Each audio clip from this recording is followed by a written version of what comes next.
Kuoneka kwa mbura thutha wa ihinda iraya rĩa riũa inene nĩ ũhoro wa kũritũkia mwĩhoko kũrĩ arĩithia a mahiũ thutha wa gũkorwo makĩgiĩka gwethera mahiũ mao gĩa kũrĩa. No handũ ha kũrehe gĩkeno, mbura ĩno ĩtuĩkĩte maithori kũrĩ arĩithia a mahiũ itũũra-inĩ rĩa Imbirikani, iharũrũka-inĩ cia irĩma cia Churu, kaunti-inĩ ya Kajiado, thutha wa mbũri ciao na ng'ombe gũtwarwo nĩ mũiyũro ũtukũ wa gũkia mũthenya wa gatatũ. Ikanyesha usiku, mafuriko ikija ikaingia kwa boma, ikabeba mbuzi. Ilibeba mbuzi 522 na ndama 4. Kuna zingine zimebebwa igaonekana mpaka saa hii kama balilo tokotoka hazijaonekana hizo.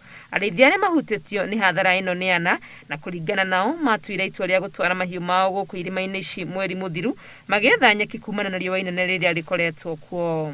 Mbuzi ziliobaki ni mbuzi 120 ndio tulianza kulete upande hii. Kuna venye tutafanya juu mambo ya Mungu huwezi zuia. Riboti ya rũhonge rwa ũrathi wa rĩera yugĩte mbura nene ĩrĩa ĩkoretwo ĩkiura icigo-inĩ imwe nĩ ĩgũthiĩ na mbere nginyagia mũthia-inĩ wa kiumia gĩkĩ kĩa mbere kĩa mweri wa Dithemba, ĩcoke yambĩrĩrie kũnyiha.